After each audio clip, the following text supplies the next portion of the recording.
So I have a friend named Jared, and my friend Jared has a company that supplies internet cables to data centers and IT professionals all around the country. And not too long ago, he got an email from another company called Staco Electric. It said, "Hi there, I'm Jeff from Staco Electric Construction. Could you please provide pricing, availability, and bulk order discounts for bulk plenum Cat6 wire 1,000 feet pull quantity 200 boxes. We're aiming for long-term partnerships and prefer net 30 terms for payment. Thank you for considering our request." Now my friend Jared got very excited about this. Staco Electric is a very big company and they were wanting to place a very big order. But as Jared was responding to this email, he noticed an error with the email address. The word electric was slightly misspelled. How could such a reputable company make such an obvious mistake? Or was this even a mistake at all? Because the main company's website is spelled correctly and was registered over 20 years ago. But this misspelled domain was registered just last year. It seems as if someone is trying to impersonate this electric company with a similar email address and order a huge shipment of cables on credit. But why? Well, my friend Jared did the smart thing and ignored the email. But other ones started to roll in. Here's one from Higher Appliances, but they've added an S. Here's one from Duke Energy, only they've added a Dash Corp. He even got one from someone claiming to be from Ashley Furniture, but Ashley Furniture doesn't have a co in their website. These are all newly set up domains reaching out to Jared about the same thing. They want to buy a huge supply of Category 6 cables from him and pay with net 30 terms. Now in the business world, net 30 is a standard practice. You take an order from your customer, you ship the product with an invoice, and then collect payment within 30 days. This helps with cash flow and supply chain management, and typically you would only agree to these terms with a business that you know and trust. Or one with a strong established reputation like these guys that are being impersonated. This whole thing smells worse than a truck stop bathroom on taco night. So that's when I said to Jared, let me take it from here. So I responded to one of these emails that was from a guy named Josh Kim who worked at a global distribution company called Hisco.com, only his email address is hiscoinc.com. He wanted pricing on some Cat6 cables and said he hopes this can be the beginning of a long-lasting business partnership together. Well, I responded and I said, "Josh, thanks for your interest." I gave him some information and I told him that the price is $300 per 1,000 feet. And then I signed my name as I'll be back. Well, Josh writes back to me and says that will definitely work for us. We also wish to set up a business commercial account with your company for the continuous supply of the above product. Please kindly do send us your application form for a new customer account. So I just send over a generic credit application form that asks him a little bit about his company as well as some references. And a day later he responds and he says, "Please kindly see the attached filled credit application form for a new customer account setup, W-9 and references." And sure enough, he's filled in the form with all the information about the company that he's impersonating. But the references are a little weird because once again, the email addresses for these companies don't match the addresses of the company websites. These are probably just his friends or some domains that he also owns. So that's when I decided to find out who's really behind this. I wrote back to Josh and I said, "Can you confirm if this is the item you need?" But hidden in this link is a redirect link that will grab his IP address when he clicks on it. And with his IP address, I can see where in the world he is. And I learned that he wasn't near Hisco headquarters in Texas, he was actually in the Gambia. Well, that's a new one. Welcome to the channel, the Gambia. Well, Josh was able to confirm that the item was correct. He then says, "Please kindly do find the attached purchasing order below." We're up to 3 uses of the word kindly, by the way. And the purchase order shows that he wants 100 spools of cable, which would total $30,000. That's a whole lot of cables. But why is he wanting me to ship them to New York instead of Texas, where Hisco headquarters is located? Let's just get him on the phone to see. Hello? Hi, is this Josh? Yeah, this is George speaking. Hi Josh, it's Al. I've been emailing you back and forth about these cables. How you doing today? Yeah, I'm okay. And you? Doing great. Hey, what are the next steps here? We're good to proceed with this order if you are. Okay. Good. Then, so what are the acceptable payment times for the product? I'm sorry, come again? Yeah, what are the acceptable payment times? Because we're looking at a partnership whereby this product will be given to us, then in 30 days we will make payment, like having a commercial business account with your company. Yeah, here we go. He wants to make it very clear that he can get the cables first and then pay later. Yeah, we talked about setting up some terms. Billing you net 30, is that correct? Is that what you want to do? Yes, like set up an account with us. Okay. Yeah, we'll have our accounts receivable team just work with you on paying the invoice. How's that sound? Oh, okay, no problem. That would be good for us. So we wrap up the call, and then later that day he sends me this text message. Hi Al, thanks for your communication earlier. Our logistics manager instruct that product should be delivered to our physical warehouse address in Bronx instead of site. Please find the details below. And then he gives me the address along with the number for their logistics manager, Scott. But I googled this address in the Bronx and it isn't a warehouse at all. It's a self-storage facility. Seems kind of weird for a large global distribution company to store thousands of dollars worth of inventory in a self-storage unit. So now I'm wondering who this Scott guy really is. Let's see if he answers his phone. Hello. Hi there, is this Scott? Yes, it's Scott speaking. Hey Scott, this is Al Beback from the cable company. How you doing? Okay, I'm fine. And you, how are you doing? I'm doing great. Hey, I have been told to contact you regarding a shipment of these cables. Sounds like you want me to ship them to your warehouse over there in the Bronx, is that right? Yes, correct. So Josh isn't there in New York. Where's he at? Is he in the... All right, I appreciate it. Thank you so much. Oh, okay, bye. Okay, let's figure this out. Josh is in the Gambia impersonating a company in Texas, and he's trying to get this small business in Utah to ship cables to a storage facility in the Bronx owned by a guy named Scott. And there's no way that me or Jared are going to ship $30,000 worth of product to a group of scammers, but I gotta know what they have planned. So I step into my detective office and I start Googling everything that I've learned, and I stumble across a PowerPoint presentation by an FBI special agent from over 10 years ago. They called it the purchase order scam. And how it worked was that imposter domains and VoIP phone numbers were established. Then email and fraudulent purchase orders were sent to US vendors with net 30-day credit terms. These US businesses would then ship the products to a US address, which was run by the reshipper, thinking that they'd eventually get paid. The reshipper would then forward the freight to Nigeria, often through the UK. And this scam was targeted primarily against companies selling technology equipment. The FBI even had pictures of shipments that they had intercepted. And once the vendor tries to invoice the real company after shipping out the product, the company has no record of the transaction, leaving the vendor with lost inventory and no payment. But if this scam is originating in West Africa, then who are these people in the US collecting and reshipping the items for the scammers? Well, according to the FBI, they're people with residential addresses who are generally lower income and who've opened a self-storage unit or account with a warehouse facility. They've often been recruited through a work-from-home ad or a dating site. So there are all kinds of people who are being deceived here. You've got the reshippers who don't know what they're mixed up in, you've got companies that are about to send their products to scammers, and you've got legitimate businesses and employees who are getting their identity stolen. If this doesn't make you rethink the seriousness of identity theft, I don't know what will.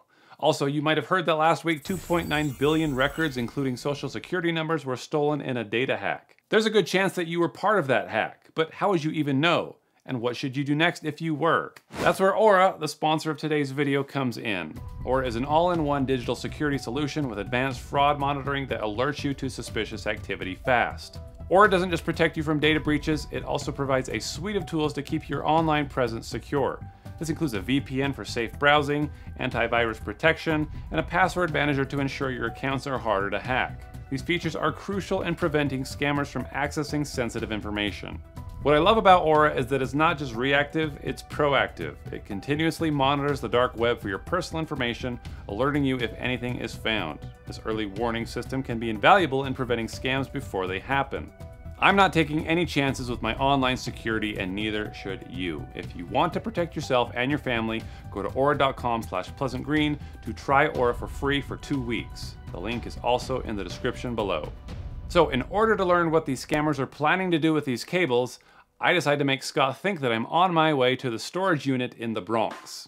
Hey, I'm just letting you know that I'm gonna deliver those cables myself here in a few minutes. I'm on my way over to Bruckner Street. Okay, sounds great. It looks like it's a storage facility. Is that right? I thought it was your warehouse. It looks yes, my colleague will be there to receive the shipment, the cat cables, and they will do the necessary ignition, whatever you need. He'll be there. Okay, you call me when you get there, or have your colleague call me. What's his name? It's John Smith. John Smith. John Smith. Okay. Yeah. Okay, so now we have to add another guy to the picture? John Smith is apparently going to pick up the cables. And I guess Scott passes along my number because John Smith himself then calls me. Hello, this is Al. Hello? How you doing, boss? Hi, who's this? My boss sent me your number about a delivery in the Bronx. Oh yeah. Yeah, is this John Smith? Yeah. How you doing? I'm here at this what is it? Extra Space Storage. Are you here? At 330 Bruckner Boulevard? Give me like, you're gonna see me like in 5 minutes. I'm talking to you. I'm gonna see you in 5 minutes? Okay, so this must be the guy they've got on the ground to collect and reship the items. The question is he really going to show up? Yeah, I'm outside about the truck. Where are you? Wait, oh, hey, are you there? Are you outside? I'm outside about Okay, I'm in at the front desk. Come on inside. So then I call the physical office of this storage space to see if John is actually there. I'm supposed to be making a delivery to somebody at that address. I think he might be in the lobby. Are you in the lobby? Do you know if there's somebody there waiting for me? Do you know their name? He said his name was John Smith. Yeah, I'm not sure. There is a couple clients in the loading bay at the moment, so I'm not sure. If you give me a second, I can go ask. Okay. So I asked all the clients in the loading bay, and no one's John Smith. So I'm not sure if he's not here yet to wait for it. Okay, all right. So I guess John Smith is a fake name. Time to call him out. where's the truck? Hey, I just talked to the manager over there at the storage space, and he said that there's nobody there named John Smith. Is that you, John Smith? No, me, I'm a forklift driver. The John Smith is the owner of the staff. I just drive forklift. What's your name? Why? I'm Why? not the owner of the staff. I just drive forklift. So what's your job? Your job is to pick up the cables and then ship them over to the Gambia? Is that the plan? What cable? Aren't you picking up cables from me? Do you even know what you're doing? Who, me? Yeah, you. Who else am I talking to? I don't know nothing about it. I just upload. I don't know nothing about it. Do like stuff. I don't know nothing about it. But what were you gonna do with this? You were obviously gonna take the package from me. What were you gonna do with the package? Which package? I just upload and leave it. That's it. I'm not on. I just upload and call them. They I can pick up. Oh my gosh. Okay, I'm gonna call your boss. Okay, so apparently this guy doesn't know anything about what's going on. He was simply sent to pick up a couple of boxes, and then at some point he'll probably take them to a freight facility. And he seems to fit the profile that the FBI's detailed. But all three of these guys must have gotten suspicious because they stopped answering my calls. I suppose that we could wrap up the story here and feel good about wasting their time, but I can't let this video end without a good confrontation. So I open another email, this time from a guy named Cameron Sen, who's impersonating the Exelon Corporation. He wants Cat6 cables and he wants to pay on credit, and we go through this whole same song and dance. Except for some reason, Cameron wants to send someone to my business to pick up the cables, which is a little different, so I call him up to see what he's got in mind. When the pickup is scheduled, we're going to have a BOL sent over to you prior to the pickup. You're going to see the BOL so you can have it on file in your company. Got it. All right. I thought you said Bill. Good. I was confused because I thought you said Bill. No, it's called a BOL. A BOL. BOL. Well, Bill of Lading. Well, you learn something new every day, BOL. Cameron. You learn something new every day. Thank you for educating me. I'm glad you've learned this. You shouldn't have any company pick up something from your location without a BOL. The BOL is an official document. You know, I'm really not in the mood to be scam-splained to by this guy. I'm glad I was able to teach you something new today. Yeah, well, it's good to know. It's good to know where my products are going. Thank you very much. I'll be expecting this information from you. Yeah, it's good to know where your products are going. I don't want it to end up in, Timbuktu or the Gambia or something. So let me just send you an email with that information. Oh, did I blow my cover? Oh, he's not getting away that easy. Hey, Al. Hey, Cameron, we got disconnected. I'll stop playing games. Come on. There's no need for that. I don't need your address. I don't need anything anymore. Oh, you're not interested in the cables anymore, Cameron? What's not at all. Not at all. Change of mind? What made you change your mind? Absolutely not interested. Absolutely not interested. What did you get nervous when I called you out for being in the Gambia for lying? Did that make you nervous or something? Well, yeah, I did. I did actually. On a second note, I did. It was a bit funny because I'm quite surprised. I have to give you that. I have to give you a thumbs up for that. So. Well, okay. Yeah, Okay. yeah, I know that's funny, right? Yeah, yeah. Yeah. Pretty funny. So, so why? So I honestly don't know why you're still insisting on sending me the address. I don't know. Do you think I'm a fool or something? Well, kind of, because you're trying to scam me. That I would say that makes you a fool. Well, that's right. You're right. You're right. Well, what the heck, man? So, okay, tell me what your plan was. So what were you gonna do? You were gonna have me give you the address. You were gonna show up because you're not even in the USA. So, what was your plan? I was gonna show up. I was gonna pick it up. You were What gonna. else were you expecting, Al? You were gonna come over Of and course. you were gonna come over and you were gonna pick up 400 boxes of cable and what? Put it on a boat and take Yeah. it back to the Gambia. Yeah. That was your plan. I was gonna pick it up, Al. I was gonna pick it up. And as a matter of fact, if you didn't have any idea about this whole thing happening, I'm really happy for you. I'm happy that you're I'm honestly happy that you were able to find out that the whole thing was a scam. I'm glad. Well, I mean, I'm glad too. But you seem pretty happy for someone who didn't succeed. Like you're not going to get your money now, or your cables, or whatever you were trying to get. Well, Al, sounding happy should tell you that I'm not depending on this. The 400 cases of the cables were just a trial. It's absolutely nothing to me. And to be very honest with you, I'm giving you these honest responses because I'm pretty surprised you were able to figure out. So tell me, I've given you your answer. You asked me a question, I gave you an answer. How did you get to know the location of the caller? A magician never reveals his secrets, Cameron. So I'm going to tell you that. Well, that's the point. But you really didn't tell me. You really didn't tell me what I wanted to know. Like you're not going to come pick up cables from me or from anybody. So what was your plan? Were you going to like send me a bill to pay for shipping or something? Like how are you going to get the money from me? Hell no, I was going to pick up. I didn't need money from you. I just needed your cables. Al, come on, you should be smarter than this. You said you're a magician, and I'm pretty surprised how dumb you sound right now. I'm not going to request for any money from you. I'm not going to request for any payment from you. I was absolutely going to pick your cables. What are you thinking, Al? Come on. You have to be sharper than that. Wait, were you thinking this was about cash? This was never about cash. I need those cables. I want to do a connection. I have a telecommunication company, and I needed those cables, to be very honest. So I didn't need your cash. So how are you going to get the cables to the Gambia? Come on, Al. Al, why are you asking these questions? I have so many shipping companies in the U.S. that could pick that up for me and send it over to the Gambia. What are you saying? Have you done it before? Does this work out for you quite a bit? I'm not going to be answering these questions anymore. I hope you have a great night. Hey, I wish you well in your future endeavors. I just have one last question for you. I just have one last question for you. Take care. My first name is Al and my last name is Be Back. Do you get it? Al, be back. You ever seen the Terminator? Do you get it? I'll be back. I'll be back. I get it. All right. Well, it has been a pleasure working with you, Cameron, and I wish you the very best over there in the Gambia. And I hope that you find a better way to, fund your little telecommunications company or whatever you're doing over there. I'll be back too. I'll be back too, Al. And make sure you have people like you in your company. I promise you.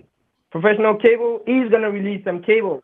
So I just hope you have well-grounded staff over there. So I wish you the best. All right. Well, I wish you would stop taking advantage of people, but whatever. All right. Bye. Bye. Well, that was interesting. I've got to say that I've never had a scammer wish me well and then issue a warning. But I'm glad that he has a sense of humor, and we should definitely heed his words by making sure that we're all well-grounded and aware of the cunning ways in which scammers might seek to defraud us. I've since learned that a lot of small businesses have been really hurt by this, so I hope that this video has given you some ideas of things to be aware of. And if Josh, Scott, or Cameron are watching this right now from the Gambia, I just want to say thanks for coming on the show, and better luck next time. Actually, no, I don't wish you any luck. I hope that you continue to fail and find something better to do. But to the rest of you, thanks for watching, and I will catch you in the next video.